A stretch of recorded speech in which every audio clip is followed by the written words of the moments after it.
Welcome back to 5-Minute Movie Reviews, the show where we review all your favorite movies in 5 minutes or less or longer.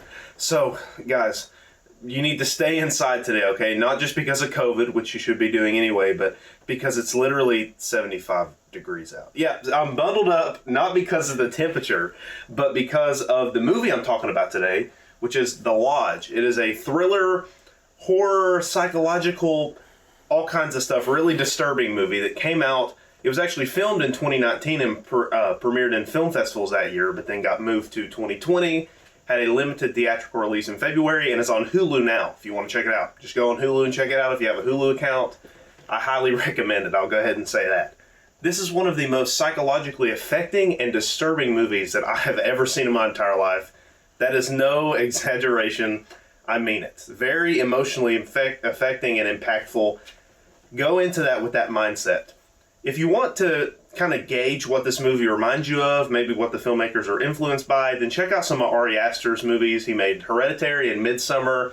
If you're into Ari Aster's style, I'll go ahead and tell you you're going to love this movie. If you're not, then this isn't going to be for you. If you like a typical horror thriller type of film with jump scares and very quick pace, this isn't for you. This is very much a slow burn, atmospheric type of movie. And that is totally a compliment because it accomplishes all these things well. Obviously, being called a lodge, it is about a family that gets trapped in a very remote cabin out in the middle of nowhere during a snowstorm. All their power goes out, all their stuff manages to disappear, all kinds of craziness starts happening, and the movie's very good at making you doubt what's going on. The whole time in your head you can theorize what you think's going to happen, and usually that theory immediately is proved wrong. And it just does a great job of keeping you on your seat on the edge of your seat in that way. The performances in this movie are some of the highlights and are very much attributed to the awesome atmosphere and everything. You got Riley Keough, I think that's how you say her last name, playing Grace, who's behind me. She's the lead in the film. You have Richard Armitage, who plays the dad, who's not really in the movie that much, doesn't play a big part, and he's one of my few gripes about the movies, that they didn't do much with the father character in the movie, but he does a fine job. If you've seen the Hobbit movies, he plays Thorin Oakenshield in the Hobbit movies, so you'll know who that is once I say that. The kids in this movie are the standouts. You got Jaden Martell, and I'm not sure of the young actress's name who plays the daughter, but she is also fantastic. These are two of the best child performances I've ever seen, and a lot of times they carry this movie. The other actors do a fine job.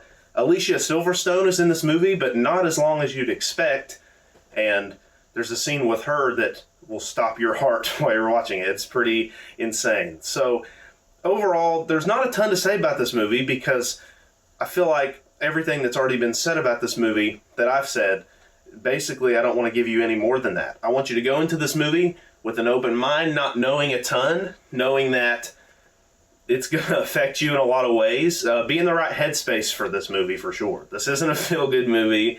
This isn't something that you're going to want to watch with your parents, or maybe if you are a parent, you don't want to watch with your kids. It's very graphic at times and very emotionally affecting and disturbing, but I highly recommend it. The atmosphere in this movie, the cinematography, the camera work.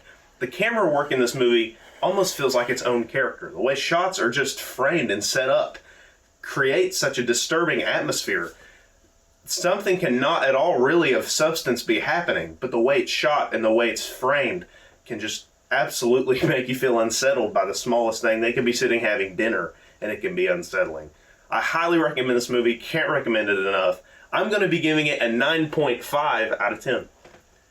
Yep, so 9.5, the first decimal I've put in one of my scores. Again, don't actually stay bundled up outside because I don't want you all to get heat stroke and that come back on me and me get the blame for that. So thank you all, of course, very much for watching. Be on the lookout for several other reviews coming out very soon. Mondays at midnight are the new release schedules. Thank you all very much for watching. I will see you all later.